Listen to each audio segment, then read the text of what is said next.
Hello, this is Adam of American Teacher on YouTube. If you haven't, please click subscribe and give me a thumbs up. And you can leave a message or question in the comment section below.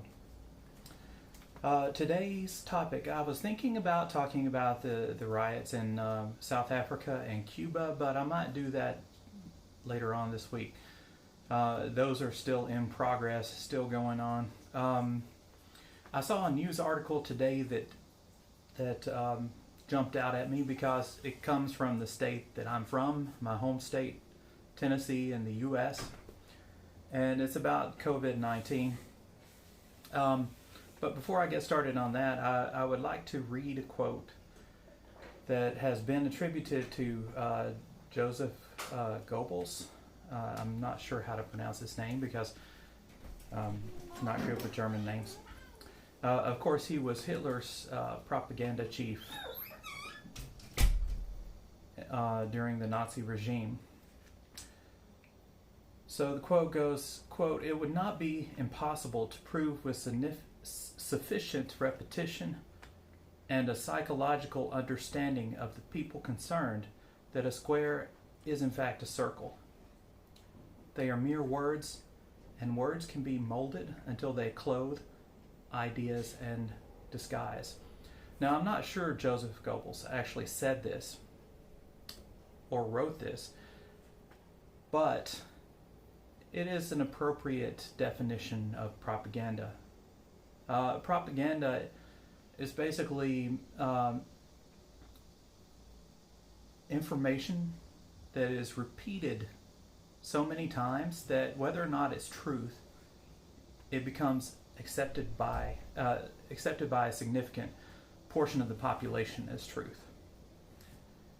And another article that jumped out at me to preface this topic about Tennessee's latest decision concerning COVID is an article from the chief of MI5 in the UK.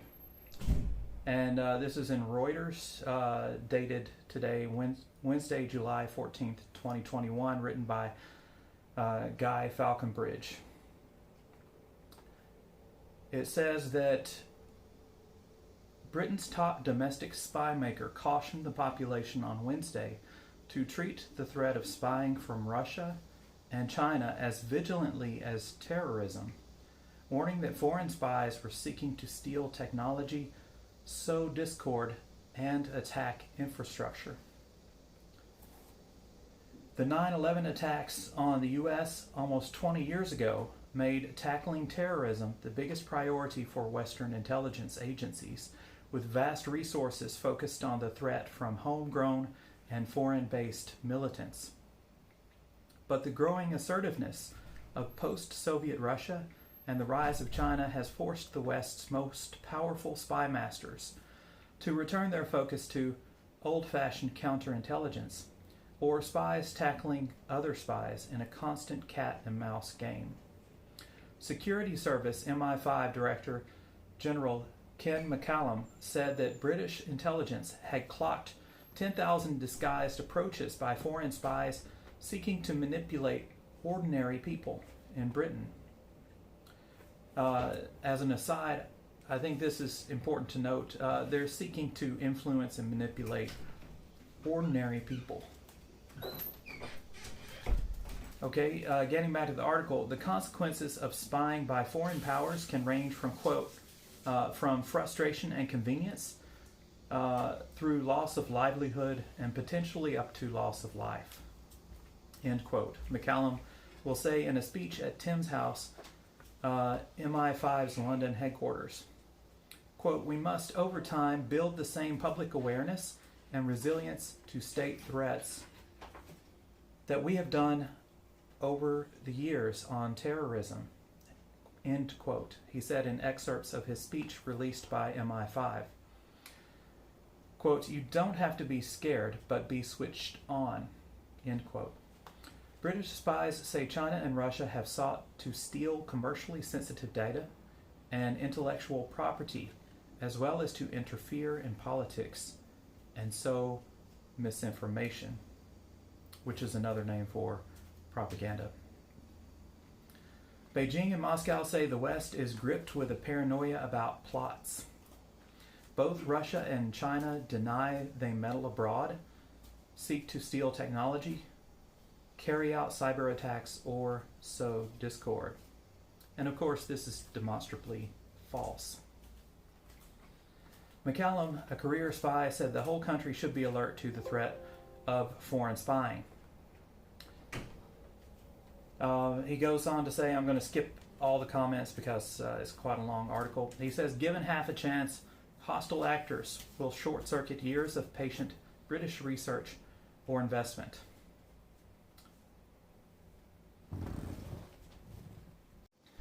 So, what is McCallum saying?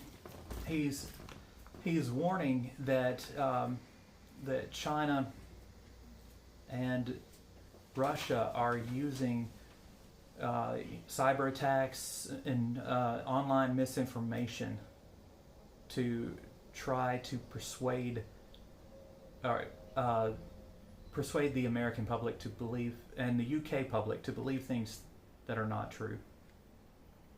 Okay, and now we get to the article about Tennessee. In NBC News article dated today, July 14th, 2021. Quote, top Tennessee health official says she was fired after efforts to get teens vaccinated. End quote. Tennessee officials have fired the state's top vaccination official, who had been facing scrutiny from Republican state lawmakers over her department's outreach efforts to vaccinate teenagers against COVID-19. So what was her crime? By the way, this woman, Dr. Michelle Fiscus, is a pediatrician, and she was fired on Monday as the medical director for the vaccine preventable diseases and immunization programs at the Tennessee Department of Health. So what was this woman's crime?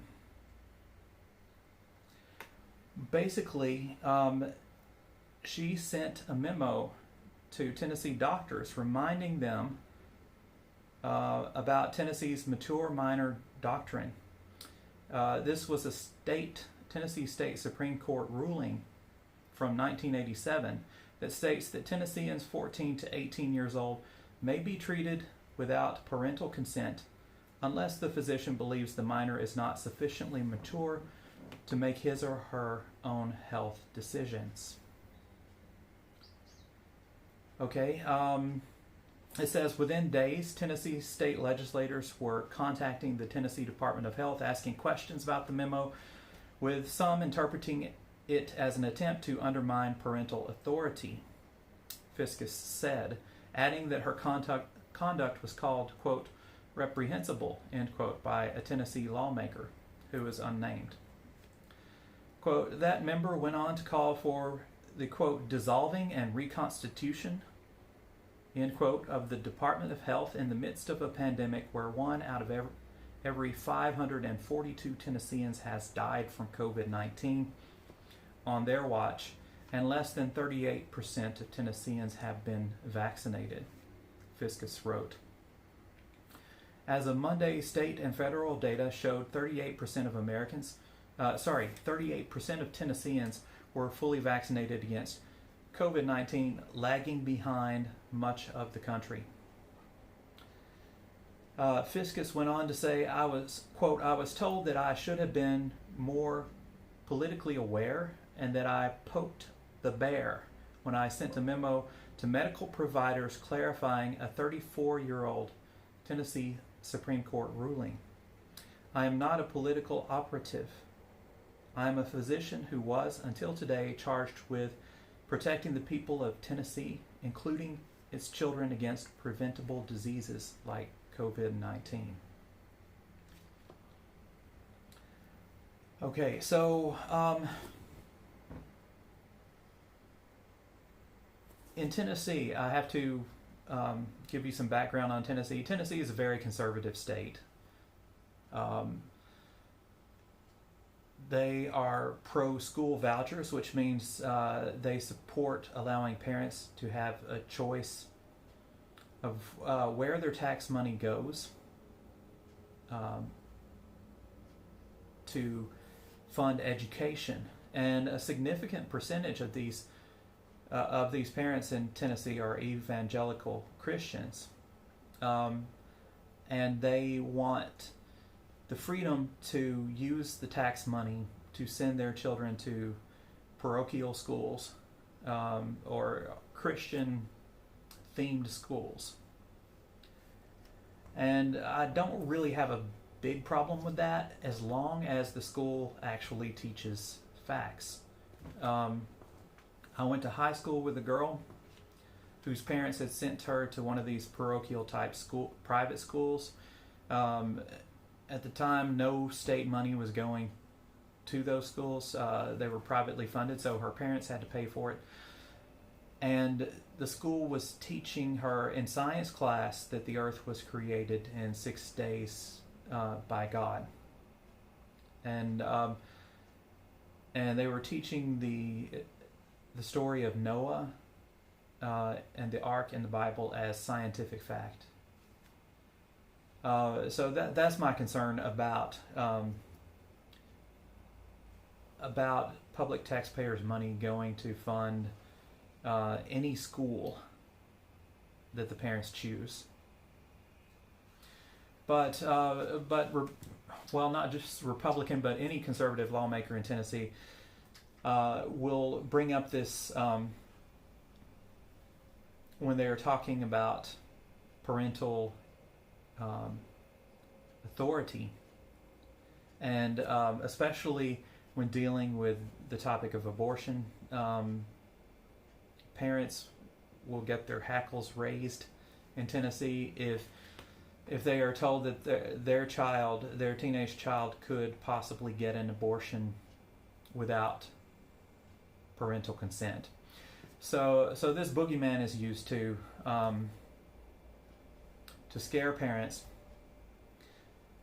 and in this case, Tennessee hasn't just stopped with firing the woman in charge of promoting COVID prevention in Tennessee. In another article published in the Tennessean, the title is "Tennessee Abandons Vaccine Outreach to Minors, Not Just for COVID-19." So this is a knee-jerk reaction. I mean, the full definition of a knee-jerk reaction. They have banned any vaccine outreach to children or minors. So this article is written by Brett Kelman of the Nashville Tennessean. It's published on July 13th, 2021, yesterday. The Tennessee Department of Health will halt all adolescent vaccine outreach, not just for coronavirus, but all diseases, amid pressure from Republican state lawmakers, according to an internal report and agency emails obtained by the Tennessean. If the health department must issue any information about vaccines, staff are instructed to strip the agency logo off of the documents. The health department will also stop all COVID-19 vaccine events on school property, despite holding at least one such event this month.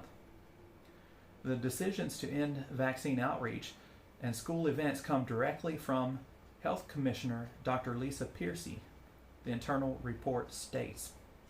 Additionally, the health department will take steps to ensure it no longer sends postcards or other notices reminding teenagers to get their second dose of the coronavirus vaccine. Postcards will still be sent to adults, but teens will be excluded from the mailing list so that the postcards are not, quote, potentially interpreted as solicitation to minors, end quote, the report states. Okay, these changes to Tennessee's vaccination strategy, detailed in a COVID-19 report distributed to health department staff on Friday, then reiterated in a mass email on Monday, illustrate how the state government continues to dial back efforts to vaccinate minors against coronavirus. This state's approach to vaccinations will not only lessen efforts to inoculate young people against coronavirus, It could also hamper the capacity to vaccinate adults and protect children from other infectious diseases.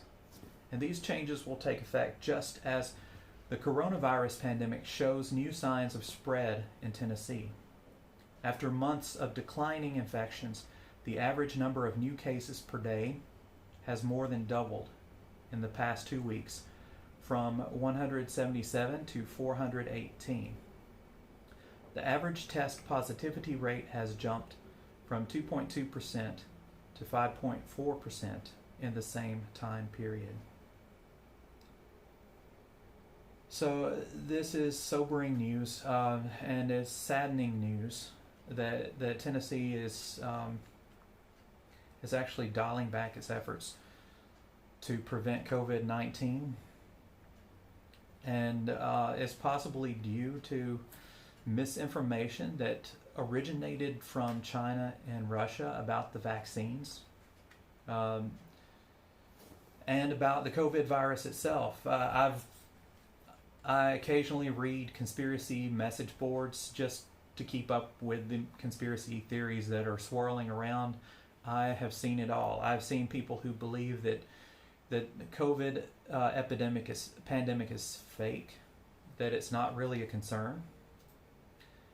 I've seen people say that the vaccine is a scheme by people who support a new world order of a global government to depopulate the planet by killing people off using the COVID vaccine. And all of these are false, demonstrably false. And this is the type of information that kills people. So pardon me if I get a little bit angry when I see this information about what Tennessee has done recently. Okay. I've also seen misinformation about COVID doesn't kill any more people than the flu. The flu, depending on which year you look at, in America, it kills anywhere from around 19 to 45 million people a year. By comparison, from the beginning of last year up until now, COVID-19 has killed more than 600,000 people. More than 600,000 people in the U.S. 610,916. So it's not the flu. It's much more dangerous than the flu. And yes, a number of people have comorbidities, but the main reason they die is from COVID-19. Without getting COVID-19, they would not have died. So I'm tired of the misinformation. I'm tired of people saying that the vaccine is designed to cause harm to people. Looking from the outside in, here in Taiwan, people are just happy to receive the vaccine. As soon as we get more vaccine, more people sign up to receive the vaccine because they know that it's effective in stopping the spread of COVID-19. They believe the science. Just yesterday, the government in Taiwan opened its COVID-19 vaccine website to for everyone, every adult to register. And the site crashed. So many people tried to log on at the same time, it crashed. It's up and working today. It was up and working last night, and it's working today. But it just goes to show you, in America, there is the vaccine and COVID-19 are not tied to this political infighting, to this political idea that the vaccine and COVID-19 prevention is tied to a government plan to take more control over citizens. And ironically, this misinformation has originated from China and Russia, to authoritarian states that absolutely do control their populations. America is nowhere near the Russian country and Chinese country in terms of controlling its population and stifling dissent. America is a bastion of freedom compared to those two places. So let's stop the misinformation. And if you have the opportunity, please do go and receive the vaccine. This is Adam for American Teacher. If you have any questions or comments, please leave them in the box below. Thank you for watching. Bye-bye.